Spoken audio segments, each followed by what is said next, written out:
Hello, everybody, and welcome to Reed's Read Spider-Man Crawl Space Edition. Check us out spidermancrawlspace.com. Well, everybody, I'm here to review, of course, Ultimate Spider-Man number 16 by, of course, Jonathan Hickman and Marco Checchetto, as we finally get the origin of the Ultimate Mysterio. And as a very big Mysterio fan, I mean, he is my favorite Spider-Man villain. I really, really like this issue. Just to get that out of the way, is this is as non-biased as issue because, as I explained to this story here, exactly what it is, or as I like to call issue 16, the origin of Ultimate Gwen Stacy. So let's get into the pros. First of all, even though this story starts in April, like it did the North Monthly, of course, Hickman does his normal do to tell this in flashback. It's really interesting to actually see what was going on with Gwen Stacy before she met Harry Osborn, when she met Harry Osborn, and of course what she's done since we've got introduced to her when they met Mary Jane. I really do like the fact they really put it in, because one thing that's very interesting is, and even in this universe, Gwen Stacy's mother does die of cancer, but I find it very interesting how they did this, that George Stacy actually got involved with the Kingpin's little group of Sinister Six here, which makes sense here. And the fact that he got into the occult as a reaction to it, I really do like the origins of this, about who Mysterio is not just one person, but it's an entire occult that's actually done with the things of kind of like the scryers, if you think about it, in Spider-Man. Quentin Beck's still there. He's kind of the senior member, but the fact that George Stacy wasn't. And the fact is, you don't just come into it. It's a family inheritance here, but I really do like how it kind of gets into this part of the story. Like, it's really interesting as we see Gwen, Starling, Pete, and also how Mysterio is kind of this ghost area. He isn't just a master of illusion. He's actually kind of a figure of an ethereal figure in the back that he's actually always watching. The truth is, we don't know which Mysterio it is. There's actually several Mysterios. They're just by senior level, depending on everything. So I really like it. It really throws into the nice area, everything, and of course, the pieces of that part. It's really good. And of course, what do we find out? Harry's death was actually an illusion. A lot of us said this after issue one, and much as we were shocked that Craven shot through Peter and killed Harry, we all kind of went, something doesn't feel right. And the fact that Mysterio showed up so immediately early and told him to run, it starts pieces, which actually goes a little bit into that too. I really love this issue. There's only some minor complaints.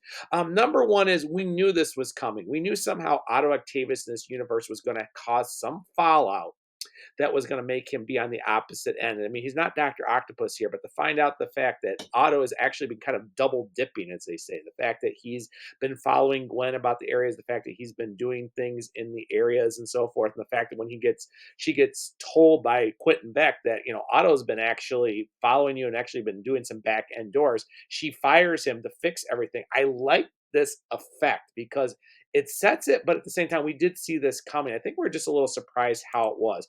Also, an interesting thing too is, in this universe, Derek Jericho Drum, better known as Doctor Voodoo in the regular Marvel universe, or Brother Voodoo, depending on which version it you to, actually sees the two timelines. I like the fact that Hickman finds a way to tie this all together in this universe, that this isn't the original timeline, but this also goes to a lot of Hickman. Hickman really likes in his stories to write his conspiracies. He's really done this in all his main books, Marvel, DC, and his independent work. He likes to throw it. It really does throw a nice little area onto, but we kind of saw the whole conspiracy, that fact that everything's been hidden and so forth. Also, the fact is how Gwen and Harry, like I said, they were childhood friends that got involved in everything, but it was actually Norman getting killed by the Cabal that led him to actually have to inherit this, which we saw in previous issues. So we saw that inheritance. But it's really cool, especially the piece in here too, when we find out how Mysterio actually set up everything and actually killed Craven, even though we know Craven in this universe has children, just like in the other Marvel. So there's always the inheritors, just like we saw it with Catwood. It could be Sasha, it could be Vladimir, it could be Aloysia. We don't know yet. But the truth is, even though we fixed the secret identity, the fact that Gwen and Harry basically put Peter and his family on the run to protect him, as I don't think they could trust the Mole Man, even though we found out they could, because he's more friends with the occult in the Mysterio brand and everything else.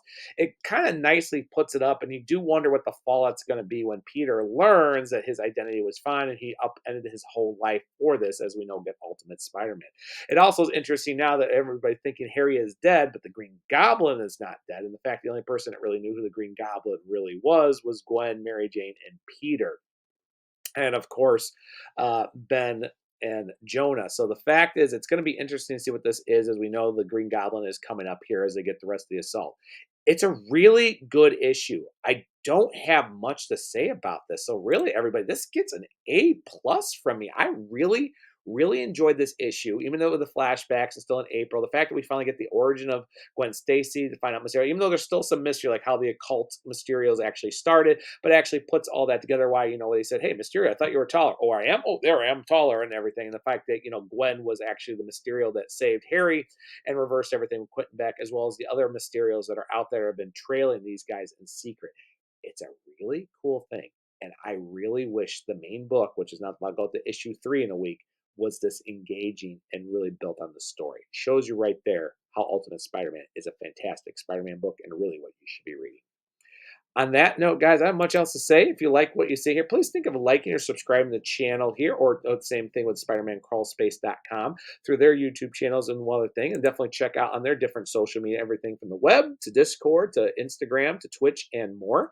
And after everything on, guys, I'll be back actually not too long to review all new Venom 1 through 6 and be back next week right after that to, of course, review Amazing Spider-Man number 3 and also do my Spider-Man's Rogues review on Itsy Bitsy. So thank you, everybody, for joining me here, and I'll see everybody later on the Crawl Space.